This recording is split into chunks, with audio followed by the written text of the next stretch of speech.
네, 후보자님 안녕하십니까? 국민의힘 배현진입니다.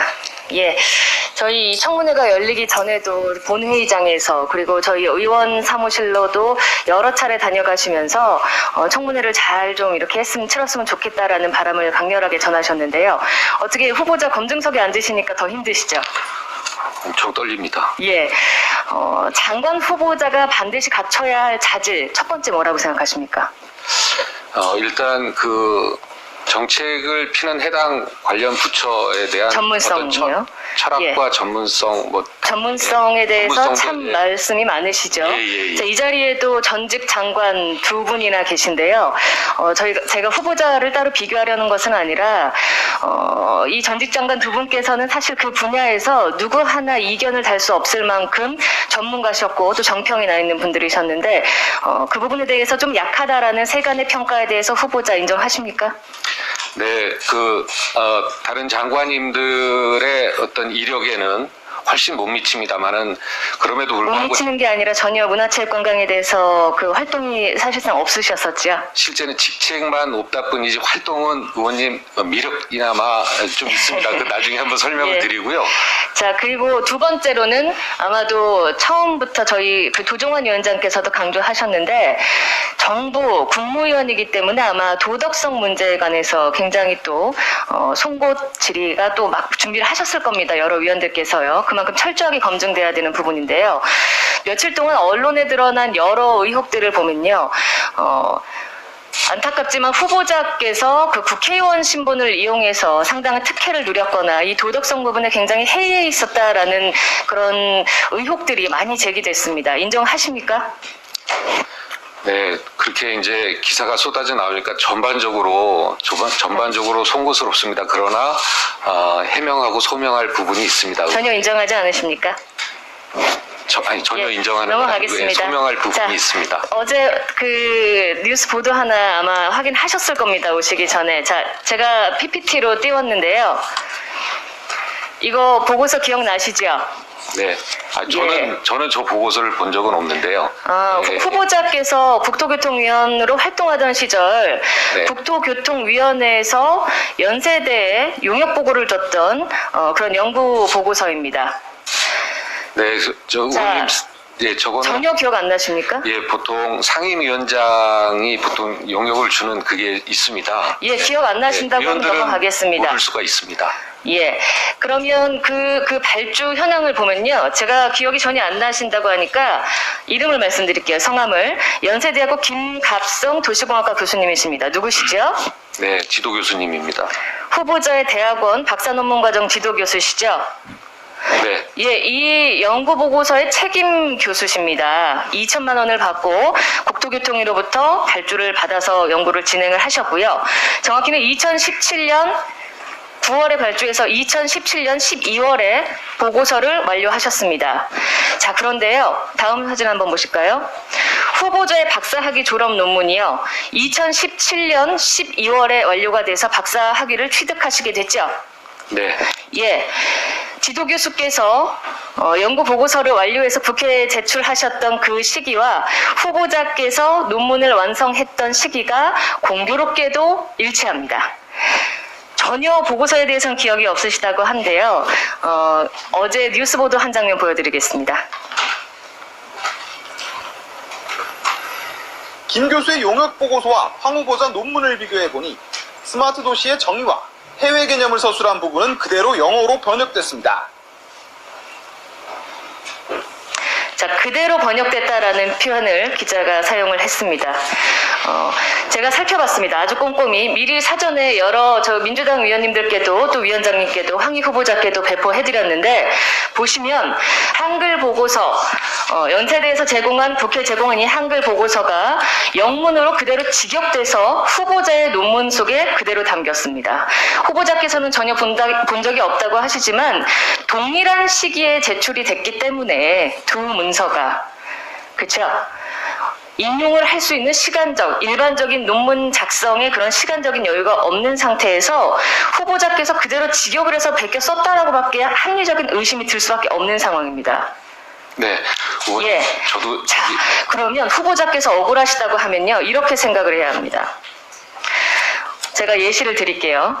지도 교수께서 후보자가 오랫동안 연구 논문을 기획해서 작성하고 있는데 그 내용을 빼내서 국회가 발주한 연구 용역의 보고서로 활용했다. 이런 합리적 의심이 듭니다. 여기에 대해서 인정하십니까? 스승께서 그리 하셨을까요? 그것도 아닌 것 같죠? 예. 자, 그렇다면 후보자께서 지도교수가 작성하고 있는 연구 보고서를 입수해서 사전에 똑같은 시기 12월에 영문으로 직역을 해서 학위를 제출했다. 논문을 제출했다. 여기에 대해서 인정하십니까? 인정하지는 않습니다. 설명을 좀. 어느 교수께서 본인이 작성하고 있는 연구보고서의 내용과 사실상 동일한 문서를 제출한 학생의 논문을 가지고 이상하네라는 전혀 일말의 의심 없이 아주 고득점으로 단 한 번의 재심사 없이 학위 논문을 통과시켰습니다. 그래서 박사 논문을 받으셨고요. 박사 학위를 받으셨고요. 그 박사 학위, 이 논문 단한편과 박사 학위를 가지고 여태까지 국토교통위원 전문가로서 자처하시면서 그 의원 생활을 하시고 또 재선에도 또 성공을 하셨는데요. 이 부분에 대해서는 후보자께서 상세히 설명을 해주셔야 되는 게 일반적인 국민의 상식으로 봤을 때 국회의원의 지위를 이용해서 국민의 혈세, 국토교통위원회 그 상임위원회 활동을 이용해서 2천만 원을 들여서 개인의 논문을 작성케 한 스승에게, 그러니까 말하자면 논문을 사실상 국민 돈으로 샀다라는 합리적인 의심을 들 수밖에 없고, 이것은 편법도 아니고 심대한 불법행위입니다. 후보자님, 여기에 대해서 소명을 해주셔야 될 것 같고요.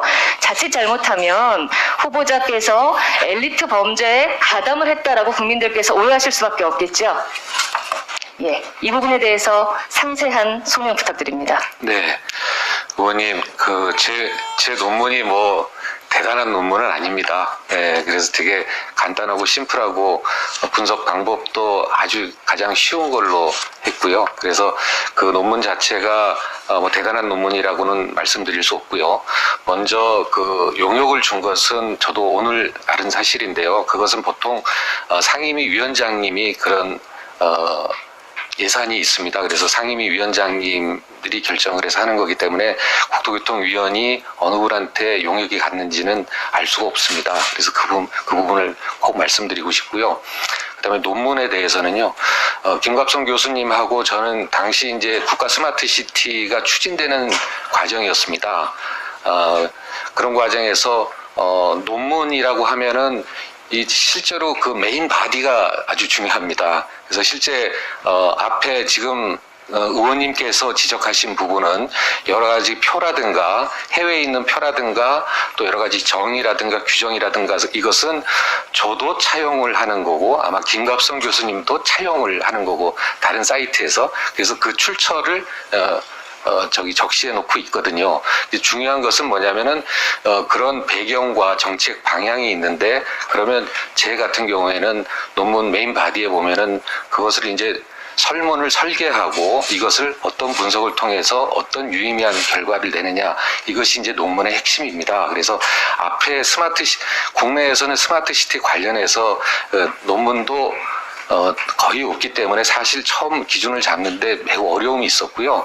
그래서 스마트 시티를 이야기하고 특히 국가 시범 도시를 이야기할 때 이야기하는 내용들이 대부분 전문가들이 비슷합니다. 그 다음에 심지어는 여러 가지 기준을 잡을 때도 그 전에 한정경제연구원이라든가 국토교통연구원이라든가 이런 쪽에서 미리 잡아놓은 것을 차용해서 쓰기도 합니다. 그래서 그런 부분에 있어서 정책의 배경과 설명, 그 다음에 스마트 시티에 대한 규정, 이런 것들을 할 때는 모든 사람들이 어떤 걸 차용한다거나 이야기가 비슷하거나 할 수 있는데요. 실제 논문의 본체라고 할 수 있는 그 메인 바디에 들어가서는 전혀 다른 결과이기 때문에요. 의원님께 논문은 부족합니다만 감히 실제 그 다음에 표절 이거를 보더라도 이렇게 한 25% 넘어야 되는데 5% 미만이 나오는데요. 논문은 졸작입니다. 그렇지만 실제 그 부분은 제가 쓴 거는 맞습니다. 네, 1분 더. 예, 후보자님의 그 성의 있는 그 설명을 부탁드렸는데 지금 굉장히 중요한 부분을 호도하셨어요. 지금 표절이 아니라 103페이지 분량의 용역보고서의 내용, 후보자의 130여 페이지 분량의 논문에 그대로 직역돼서 옮겨졌다라는 말입니다. 일부 표와 사진 몇 가지 빼고 레퍼런스와 또 서두, 결론까지 모든 것이 동일합니다. 이 부분에 대해서 많은 언론과 국민들께서 지켜보고 계시는데요. 저희가 모든 자료를 또 분석을 해서 가지고 있기 때문에 필요한 언론께 적극적으로 제공을 할 것이고 후보자께서 아마 그 내용에 대해서는 잘 아실 겁니다. 어느 출처를 인용하거나 표절을 했다라는 것이 아니고요. 지금 연구 보고서를 용역을 줘서 그 내용을 논문으로 활용했다라고 하는 거거든요. 그러니까 후보자께서 지금 전혀 다른 대답을 주셔서 네. 이 점 바로 잡고 네. 추후에 다시 질문 드리도록 네. 하겠습니다.